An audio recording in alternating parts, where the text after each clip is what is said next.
naniniwala ako na ang most important na prayer ng isang tao is hindi yung, Lord, bigyan mo ako nito.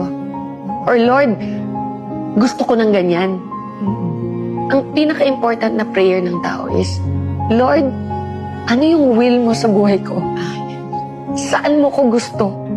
Kasi maraming pintuan Ton. Maraming pintuan na nagbubukas sa buhay ng isang tao. Pero alin ba dyan yung galing sa Kanya?